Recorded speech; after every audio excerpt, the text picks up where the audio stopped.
I just received an email that I never want to receive ever again in my life. Hence, I'm making this video. For all you software engineers who want to start a business either now or sometime later in the future, this video is specifically tailored for you. In this video, I will explain the number one mistake that people make when starting a business and why most businesses fail, and how to not make that mistake and what to do instead. Without further ado, let's jump straight into it. But first and foremost, a little about the email. You can pause and read it if you want. I'm not going to go over it, but let's get started. The number one reason why most developers will fail in entrepreneurship is because of misinformation. You see, this misinformation is costing you years of your life and thousands of dollars. It comes from people who don't even have a successful business in the first place. I want to tell you a little about myself and why I can actually speak to this topic. I started as a junior developer, as you can see on the left side. That's my first ever paycheck I received. And on my right side is the best month of my business, which was actually last month. Now, the screenshot is completely different to me showing it to you live on camera. So that's what I'm going to do next. And let this be a lesson that if you're listening to anybody ever again online or whatever the case, if they're not showing you a live breakdown of their numbers like this, then you probably shouldn't listen to them. So without further ado, let's continue on. And for further proof, you can take a look at this isn't just happened with me. There's countless other people who can tell you the same story. Once again, I'm not going to go through this. Stop and look at it if you want. Now let's talk about the actual mistake that people make when they start a business. If you see any video talking about starting a business, does not matter. If the first thing they mention to you is the business model, then forget about it. That video is BS. Okay? Here's why. Most people, especially people who have no clue about what they're doing, they have the misconception that a profitable business looks something like this. They have a business model, and then you get the solution from that business model, and then you create your offer, and then your offer doesn't work out, so then you find the pain point of the customer, and then you make money, right? This is what most people tend to believe. But in reality, a profitable business actually looks something like this. You have a pain point, and then you have a solution, and then you have your business model, and then your offer. And yes, you're seeing it right. The business model, so the product versus service battle, is the third step in actually forming your business. The best way I can explain this is if you think of the so-called business model as a vehicle, okay? If you want to go to the local grocery store, you'll take a walk. If you want to go to the beach that's maybe an hour away from you, you'll take the car. And if you want to go halfway across the planet for vacation, you'll take the plane. The vehicle you choose, so be it if you're walking, if you're taking a car, if you're taking a plane, is secondary, right? The destination and your need to go to that place are primary. That's what actually motivated you, that's what forced you to use the secondary approach of the vehicle. And the same exact framework applies to a business. Your customer's pain point and your solution to alleviate their pain is primary. It's the thing that comes first. The business model, which is once again the vehicle, is simply the delivery method for how your customer will receive the solution. So it's essentially the delivery method, how you deliver the pain alleviation to the customer that has that pain. Make sense? So let me run you through what happens in a typical scenario. You'll have a guru that says, okay, choose a product or a service. And the viewer will take a look at this and be like, okay, obviously I'll go with a product because service is boring, it deals with customers, whatever the case, right? And they'll say, okay, I'll choose a SaaS. And if this is like you don't have to feel bad or anything because mostly everybody went through this phase. But that's exactly what it is. It's a phase that you don't necessarily have to go through if you initially find out what's wrong with it. And if you decide upfront that, okay, I'm going to go build a SaaS business, you'll naturally start looking for problems and solutions that fit within the SaaS framework, right?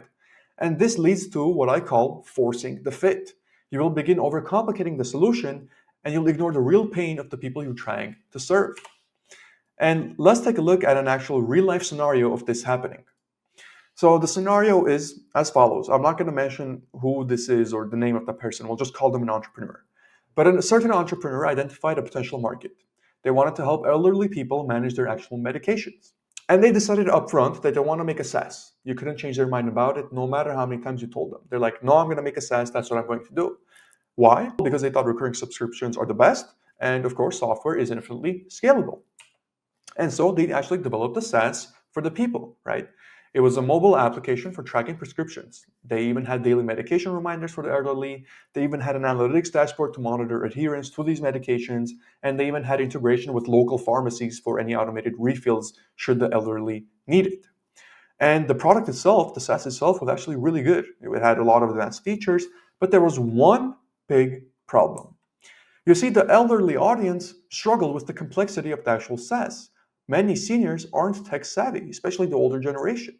They found the app difficult to navigate, and especially features like account setup, analytics, and integrations were just simply too much for them, right? And furthermore, not all the seniors actually own smartphones. And the ones that actually did own smartphones, they had difficulty with downloading apps, let alone troubleshooting any other technical issues that came up. And last but not least, the elders that were sort of tech savvy and did have a smartphone, they had trouble with the app itself because it was way too over engineered. They just simply wanted a simple reminder for their medications, and now they got a full suite of analytics that they weren't using, and pharmacy integrations would just add it on to the complexity. So the final result, which was the seniors who were the intended audience of the SaaS, they abandoned the SaaS because it was way too overwhelming. And then the caregivers, who you might even say, okay, they're the secondary audience because they can use it for the actual elderly people. Well, they didn't adopt it because they had way simpler tools they would rather use, such as Google Calendar or pill organizers. And what ended up happening is the SaaS failed. It failed to gain traction despite its innovative features. And this was one example I gave you, but this happens a lot more than you might think. Every single day, people start a business by choosing the business model first and then tackling the solution, problem, and offer later, right? And this is why it is imperative that we always start from the pain point, okay? Pain points stem from problems that people, just like you and me, face. And for the better or worse, we need to understand that not all problems are created equal. In fact, some problems are actually worth a lot more than other problems. And you can think of this as some problems have an inherent leverage than other problems. So this means that the effort that actually goes into solving these problems and the ROI, so the return on your investment in terms of time spent, is not always linear. Let me give you a good example of that. I want you to think of a leaking faucet versus a broken pipeline. For example, a leaking faucet, the problem isn't a very big one, right? We can just simply close the faucet and it will stop leaking. If we don't close the faucet, what will happen?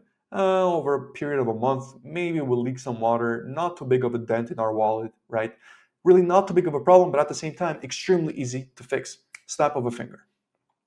On the other hand, if we have a broken pipeline, guess what? It'll be way harder to fix. We can't just go in and twist it and seal it, right?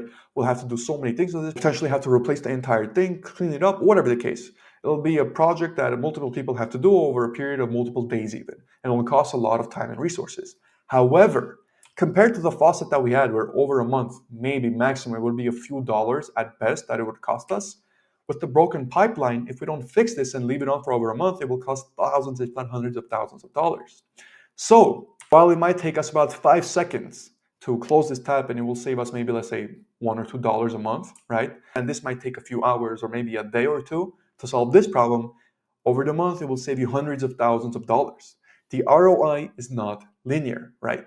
And I want you to take this thinking with you every step of the way. So your goal is to always choose a high leverage problem where you can alleviate people's pain points. And only after you've identified a problem that's actually worth solving and confirmed that people are willing to pay enough money to justify you creating a solution for them, right? Should you then start working on a solution.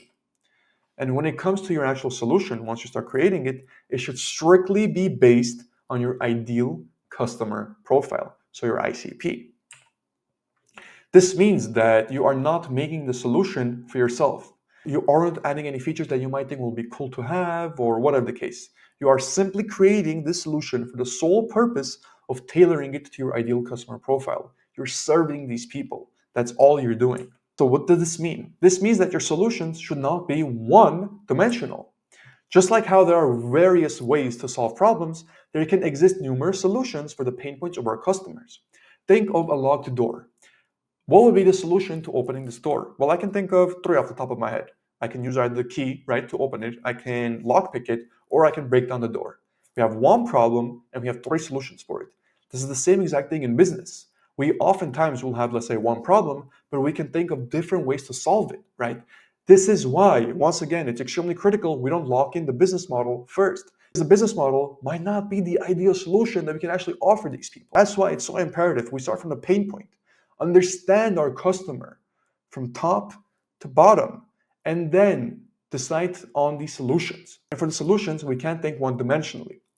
We have to create multiple solutions. As mentioned with the door, we have the key, the actual lockpick, as well as breaking down the door. Same thing with any business and any pain point you're going to try to alleviate, there's going to be multiple solutions. And your job is to entertain all these sound options and choose the solution that will alleviate the most pain for the least amount of time, energy, and money from your customer. Okay? In essence, you want to exceed their expectations by as much as you can.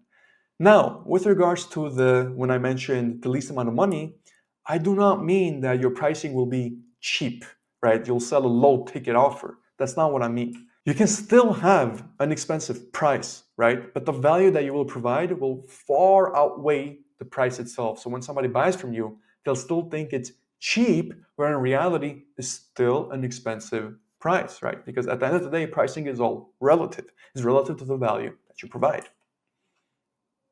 And once you land on the ideal solution and you verify that this is in fact the best solution specifically tailored for my ideal customer, then and only then do you brainstorm the best way to deliver the solution to your ICP, which is your business model, right? For some, this will be a physical product or maybe a SaaS, right? It might be the best way to deliver the solution. For others, a service-based business model might be best. You don't know from the very beginning. That's why it's imperative for you to do research about your customer, understand their likes, understand their dislikes, understand how they operate in the world, such that you can tailor your solution and deliver it to them in the best possible manner while saving them time, energy, and money. And once again, I cannot stress this enough. It's all about the customer. You are serving them. You're serving the customer. Everything you do in the business at the end of the day is to make sure that your customer is better off with you than without you. And if you can think of it this way, if you can understand that you start from the pain point you then create multiple solutions, and then from the multiple solutions that you created, you choose the best solution that's best tailored to serving your actual customer, right? The best solution that will alleviate the pain of your customer. You then choose the best delivery method for how you'll get the solution to your customer. And that's your business model. You don't start with the business model and then decide to create the solution and then treat the problem.